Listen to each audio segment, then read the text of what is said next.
Mukukura kwangu ndiri munhu akarerwa nagogo. Okay. Like amai vangu vakandisiya ndiri mudiki.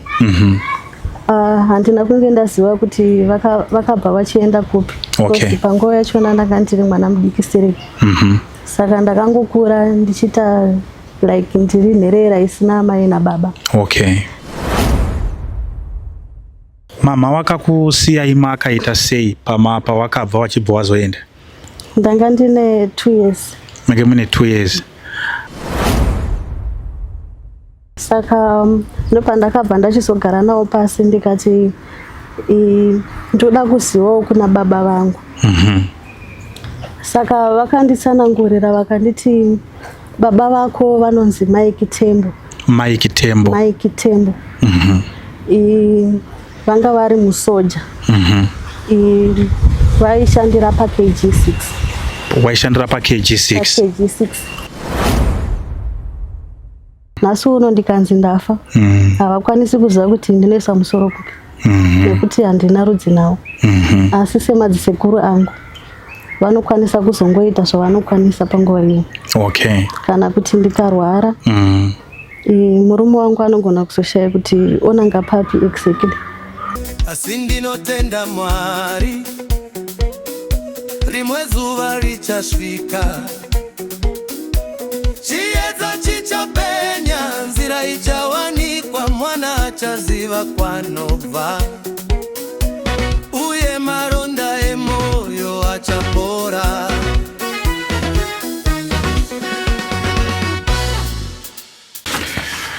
Right, muri yeZimbabwe makadiko kumatimana enyika kwese kwa muri zita ndinonzi DJ T1 tiri pano pa Teachkach MTV apo patinobata nyaya dzakasiyana dzinoitika mumatunhu atigere. So tinokutendai nekuramba muchititsigira misi nenguva. Right, zuva ranhasi tadzoka zvakare nechirongwa chedu mwana anoda kuziva dzinza rake.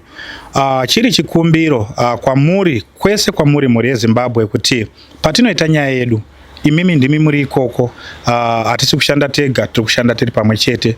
So tinenge tichikumbira information kana munhu watiri kutaura nezvake muchiziva kwaanogara munogona kutiudzawo. Kana iye achinge akateerera anokwanisawo kutibata kuti chirongwa chenyu chechiya ndine fungidzire kuti munhu ari kutaurwa ndini mushure mekunge manzwa nhoroondo yedu yatichataura panapa. Saka tinonyanya kukurudzira kuti munhu ari kutsvaga hama yake ngaateerere chirongwa chino ichi.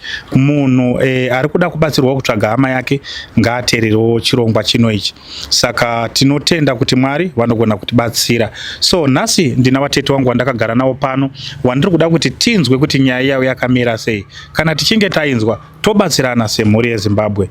Mwana anoda kuziva dzinza rake. Hazvisiri nyore kuti mwana anokura asingazivi kwaakabva, zvinhu zvinotiremei, zvinodya mwoyo. Saka so thank you very much mhuri yeZimbabwe, tinokutendai, rambai muinesu. Chiregai tipinde munyaya yedu zvizere. Watete makadi? Tinofara, makadi zvei? Ndofara, ndoda kuti mutisimudzei voice mchana kuti munyase kunzwika. Pari sei pamba? Aiwa, pamba pari right zvako. Handitika. Aiwa, tinotenda. So takanzwa muchitaura nyaya yenyu tikati regai tinonoke tasvika. Saka so nhasi tauya, nyaya yenyu yakamira sei? Munogona kutanga kundiudza kuti imimi zita renyu munonzani? Inini zita rangu ndinonzi Netsai Muchakanakirwa. Netsai Muchakanakirwa. Yes. Muchakanakira. Muchakanakirwa. Muchakanakirwa. Alright, aiwa ndinotenda. So muchidimbo mungambonditsanangudzire muri kutsvaga mai here kana kuti muri kutsvaga baba? Inini ndiri kutsvagawo baba vangu. Okay. Nhoroondo yenyu imimi yakamira sei? Mama varipo? Ndingati nhoroondo yangu yakamira yakadai so. Mukukura kwangu ndiri munhu akarerwa nagogo. Okay. Like amai vangu vakandisiya ndiri mudiki. Handina kunge ndaziva kuti vakabva vachienda kupi. Okay. Panguva yachona ndanga ndiri mwana mudiki sereki. Saka ndakangokura ndichita like ndiri nherera isina mai nababa. Okay. Saka nekufamba kwenguva nekuzokurawo ndakazoti ndauya muno muHarare. Ndakazosanganawo nemukomana wangu andaifambidzana naye. Saka mukufambidzana nemukomana ndakanga ndisina bhedhi, ndisina chitupa. Ndobva azoti tofambisa sei nyaya because kuti ndikutore usina kana bhedhi kana chitupa tikazoita problem panozonetsa. Saka ndina menini wangu wandaigara nawo kwaMachipisa. Ndo vakanga vari supposed kuti vanditorese bhedhi nechitupa. Vakamira samai vangu. Panguva yachona iyoyo pakabva pangozoitawo sekuru vakazofona vachiti tete ndasangana nawo mukadoma. Ndo mavari kugara pari zvino. Saka ndataura navo vakati vanokwanisa kuuya. Kureva amai wenyu? Kureva amai vangu. Saka ndo pavakabva vauyawo. Murume wangu ndo paakazoti since mama vari kuuya ngatiite sei, ngatichimirei kutora bhedhi namainini. Mama vauya vochigadzirisa nyaya dzachona. Saka vakabva vauya, it was 2013. Pavakabva vauya mama wakabva wangoti since wanga uchida kuroora hako chiita sei, chibvisa mari yako then tozoona chitofambira sei nyaya dzachona. Saka ndopandakabva ndachizogara nawo pasi ndikati ndoda kuzivawo kuna baba vangu. Saka vakanditsanangurira vakanditi baba vako vanonzi Mike Tembo. Vanga vari musoja. Vaishandira paKG6. Waishandira paKG6? Saka takazoenda paKG6 pacho navo. Ndobva tasvika tikabvunza. Vakanzi vakatransfer vakabva panapa. Handichazoti vakanzi vakaenda kupi because time yacho yafamba. Handichanyazoziva zvangu kuti vakanzi vakaendeswa kupi kunoshandira kupi. Sakawo mama wakabva watongourawo mwoyo vakati inini handichakwanisi kuramba ndichifambira nyaya. Kana uchikwanisa kuramba uchifambira nyaya yako, ukwanisawo kukontinue. Saka ndakabva ndatongoshayawo pawa ndichibva ndangosiyanawo nazvo. Saka mama wakakusiyai makaita sei pawakabva wachibva wazoenda? Ndanga ndine 2 years. Make mune 2 years. Wachibva wazouya makuroorwa? Makambogarawo nawo here pasi muchivabvunza kuti mama zviri kufamba sei, chii chinge chakakuresai mwoyo kuti mundisiye ndine 2 years kusvika ndamhandara ndakutoroorwa, menye matsamwei? Iyo inorovesa. Hamuna kuvabvunza? Vana kunge vatsanangura zvinhu zvinobatika, kuda ivo vachipindura vega nemuromo wavo. Nekuti semwana ndine pandinogumirawo. Aiwa, zvakanaka. Saka maenda paKG6 paya wenge varipo wakataura here kuti tinovaziva wakachinjwa wakaenda kwakati? Vanga varipo vaitozivana even namama vacho. Vakatosvika vakavaziva vakati ko wauya nemwana waMike but pari zvino hapo. But handisi kuziva kuti chii chakanyatsoitika panguva yacho because vakada kumbotsvaga mafiles. Pasina time wakabva wazongoti mafiles achona hatisi kumaona kuti titsvage information yacho kuti anobva kupi chaiko because vanoti kumusha kuchiweshe. But havazivi kuti papi exactly. Aiwa, tinotenda, tinodaira kuti mhuri yeZimbabwe iri kunzwa, uye zvakare tinofanira kuti tizoitawo futi mukana namama tichimbonzwawo kusaidhi kwawo kuti zvakamira sei. Saka so pari nhasi ndo patiri kutangira. Mati baba wenyu wainzani? Mike Tembo. Saka imimi senemu yamuri kushandisa ndiyani? Senemu yandiri kushandisa ndeyamama. Ndiye kwamama? Nekuti ndo vakazokwanisa kunditoresa bhedhi. Vari wega. Aiwa, ndinotenda atete, so thank you very much nekuunzawo nyaya yenyu pajekerere kuti tikwanise kunge tichibatsirika. Saka imimi mukuona kwenyu ishuwiro yenyu here kuti ini daringe ndangokwanisawo kutsvaga baba wangu ndaziya dzinza rangu, kana kuti pane zvimwe zvinhu zviri kutonetsa zvinokwanisa kunge zvichida baba? Semwana unenge uchida kuziva dzinza rako, ukasangana nemaproblems vana sekuru pane pavanotangira vachigumira. Ndizvozvo. iwe ropa rako vane pavanotangira vachigumira. Nhasi uno ndikanzi ndafa havakwanisi kuziva kuti ndinoisa musoro kupi nekuti handina rudzi navo.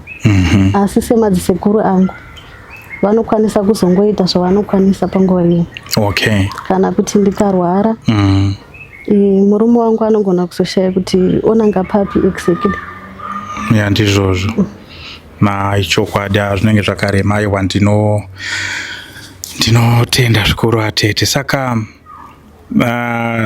murume wenyu ari kutiwo chii? Ari kukutsigiraiwo kuti mukwanise kunge muchitsvagawo baba? Hongu anotsigira nekuti like paakabvisa pfuma haana kuzokwanisa kunge achipedza yese. Akati imwe yachona yakudawo vedzinza. Zviri nani mama vataure kuti rudzi rwako rwuri papi, at least ndokwanisa kupedzisa kubvisa mari, nekuti zvinozonetsa kuti kozi mama waiti ndoda kuti nditange ndawana pfuma yangu yese. Kana ndazowana ndichazokuratidza. Wanzika ndazowana ndichazokuratidza kuna baba. Wapedza kupisa mari yangu ndozokuratidza kuna baba wako. Saka murume wangu akati zvinozondiomerawo mangwana. Like pavanozowanikwa pacho ndogona kuzotangidza futi kuti study. Unoroora kairi. Saka mama wakazvitambira sei kuti murume wenyu akati ngatimbogadzirise izvi, kana tichinge tagadzirisa izvi ndozopfuurira mberi nekuroora? Ngozowa mari nechitema. Nekuti vanogona kuti kana zvakatokwidza vanotoibvunza kuti mari yangu haufa. Iwo mama vega nemuromo wangu. Mari yangu ndidye ndichiri mupenyu.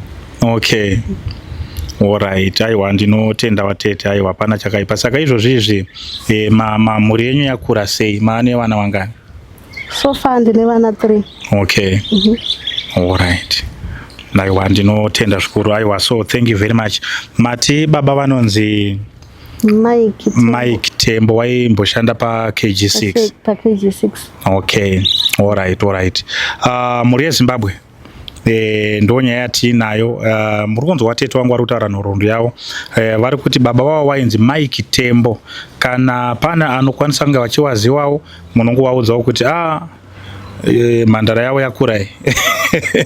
Mwana uyu aroda kuziva baba wake wengu ari musoja waishanda pa KG6, Mike Tembo. Saka so ndinovimba kuti pandichasangana namama ndichanzwa zvakare imwe nhoroondo inogona kutibatsira kuti nyaya yedu inge ichienderera mberi. So aiwa, thank you very much. Chitibatsiraiwo kuti soko irori rifambe.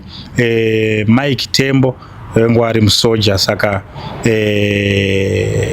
tibatsireiwo kuti soko iroro rifambe. Mike Tembo mwana wavo tinaye zuva ranhasi, ari kuda kuziva dzinza rake. Saka mama wakambotaura here kuti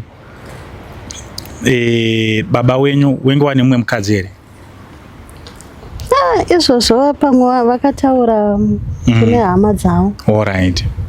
Because inini zvandinonzwisisa zvavakasiya, vakati panguva yavakagara navo pa KG6 vakatakura pamuviri pangu. Baba vavo vakazorwara. Baba wani? Vamai. Saka vakabva vaenda kumusha kuna baba vavo. And baba vakazosvikawo pakushayika vachiriko kumusha. Saka pavakazondisunungukawo nekuzomirira kuti mwana azokwanisa kufambisika naye mubhasi, pavakazodzoka pa KG6 vaiti ndanga ndane 3 months, ndopavakasvika baba vasisipo vachibva varamwa kuti vakanditisa. Ndo zvakavarambisa izvozvo. Ndo kuparadzana kwavakaita. Alright. Ivo baba vanenge vanga vatransferiwa vachiendeswawo kupi? Kune rimwe basa. Alright. Aiwa, ndinotenda atete. So thank you very much nekutsanangura kwakanaka. So zvichida kune vamwe vanhu vanogona kunge vaine information yekuziva kuti munhu anonzi Mike Tembo akambogara kupi kana kuti akambogara kupi. Zvatinenge taakuita, ndoda kuti imimi musiye phone number dzenyu panapa. Isisu wanenge wakwanisawo futi kutibata vanokwanisa kutibata. Imimi mukanzwa kuti pane pamanzwa pari kunzi vanogona kunge varivo kana vana vacho vaMike Tembo because tikutaura kuti nguva yacho yekusvika izvozvizvi vanogona kunge vatoo nemwe mhuri. Saka mwana anogona kunzwa zita rababa wake kuti Mike Tembo iyi hanzvadzi yangu kana something like that, kana vana mukoma vana munin'ina vavo vanogona kutibatsira. Saka zvakakosha kuti imimi mutisiyire phone number dzenyu pano, isisu dzedu vanokwanisa futi kutibata. Alright, number dzangu dzinoti 0713 536 77 Zokutangisai 0713 537 679 ndo namba dzenyu. Alright, aiwa ndinotenda watete. So thank you very much. Ndinovimba kuti ndikazoita futi hurukuro namama zvinogona kutivhura futi pfungwa kuti chirongwa chedu chinge chichinyatsa kufamba zvakanaka, nyaya yedu inyatse kuendeka. Saka ndinovimba kuti mama ndichasangana nawo. Saka pari zvino izvi ndoda mbokurukuroona baba nemurume wenyu maminitsi mashoma tobva tapendera zvedu. So kurudziro yangu kune uyo ari kuziva kuti ane munhu aakashaya, ndinokumbirisa kuti rambai muchiona chirongwa chino, zvichida unogona kusangana nehama yako.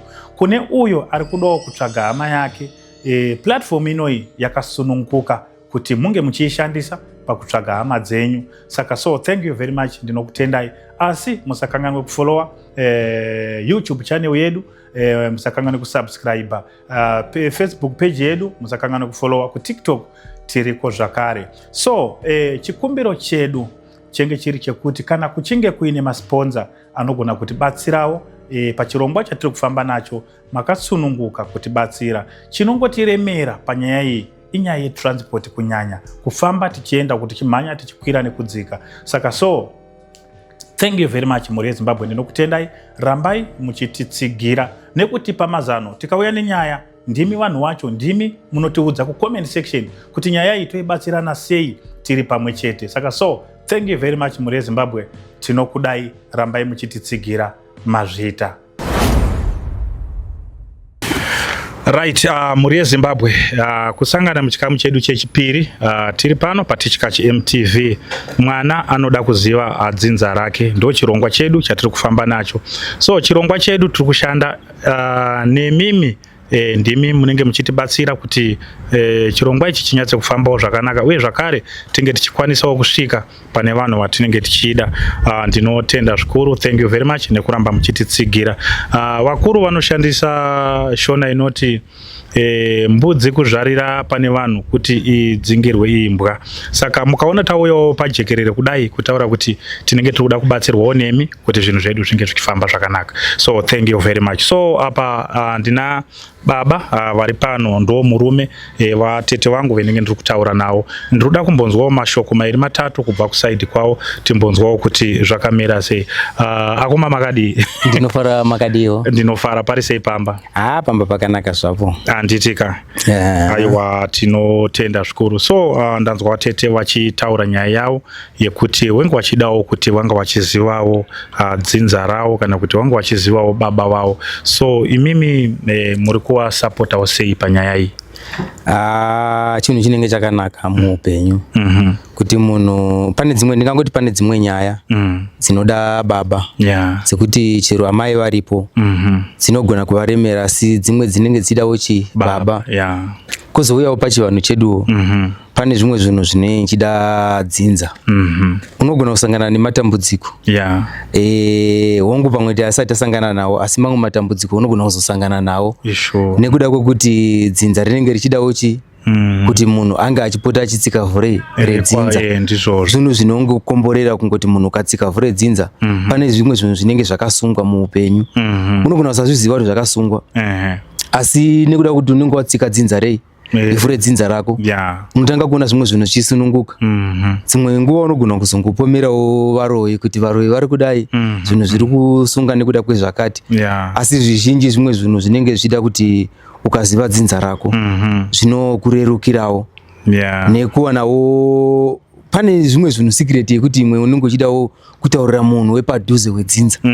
Saka ishuviro yangu yekuti dai vaonawo dzinza ravo, vakaonawo munhu wavanenge vachipota vachidiwo vachiudzawo zvimwe zvinhu zvisingakodzeri kuti vaudze kana inini kana kuudza hama dzamai vacho asi vachiudzawo wedzinza rawo zvinhu zvinenge zvakavasunungukirawo.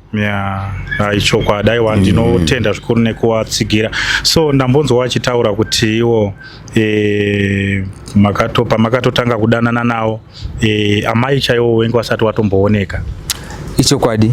Saka imimi makazviendela sei kuti baba hapana, mai hapana, menye mazvibatanidza sei kuti mutore irudo rwenyu rwakadzama sei?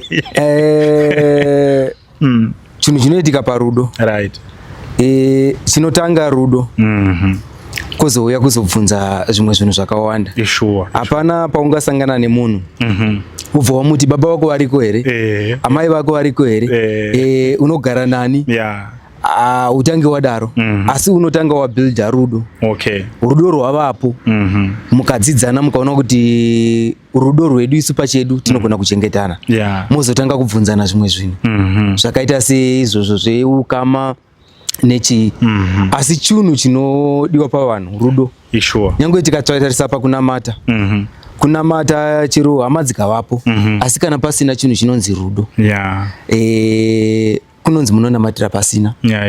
Saka chinhu chatakatanga taita isusu kubuilda rudo, rudo parwakavapo, ndosaka nhasi tiri pano tichitsvaka zvimwe zvinhu zveukama, rudo rwuripo, nekuti chinotanga rudo rukavapo, zvimwe zvinhu zvizotivira kumashure. Ichokwadi. Aiwa, ndinokutendai baba. So thank you very much nekuramba muchitsigira mudzimai wenyu. Zvichida Mwari vanogona kutiitirawo nyasha kana watendera.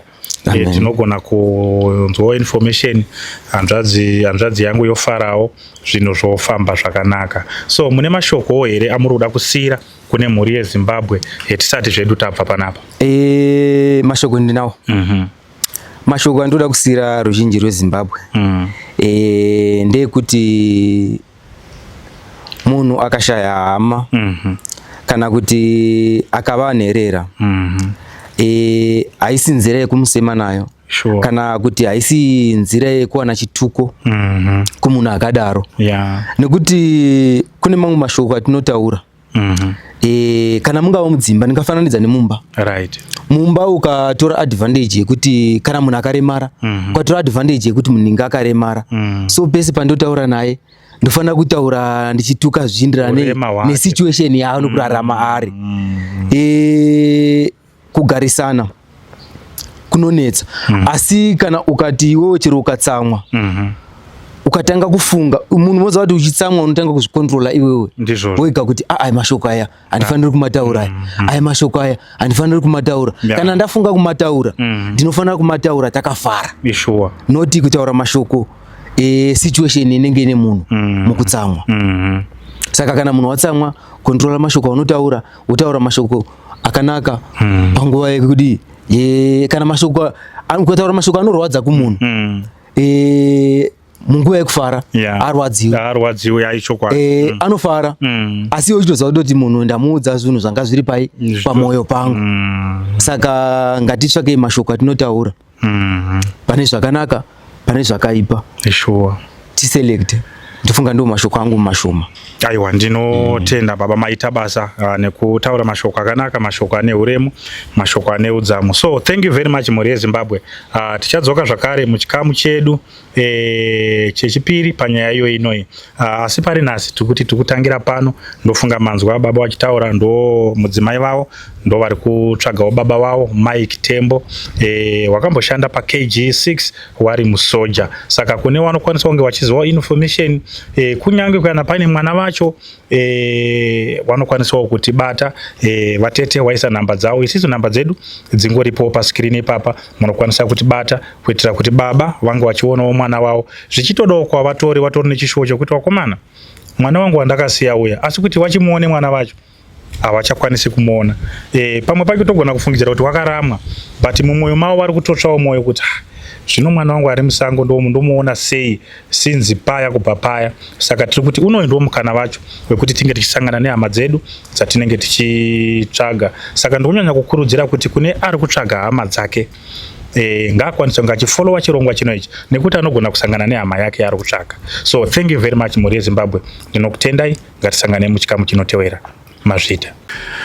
Right, muri yeZimbabwe makadiko kumatimana enyika kwese kwese kwamuri zita, ndinonzi DJ T1, atiri pano pa Tichkach MTV apo patinobata nyaya dzakasiyana siyana dzinoitika mumatunhu atigere pamwe chete neakatikomberedza. So ndiri kutora mukana uno nekuramba ndichikutendai pane chirongwa chedu mwana anoda kuziva dzinza rake, muri kutitsigira zvemhando yepamusoro. So kurudziro yangu kune uyo ari kuziva kuti ane munhu aakashaya, ndinokumbirisa kuti rambai muchiona chirongwa chino, zvichida unogona kusangana nehama yako.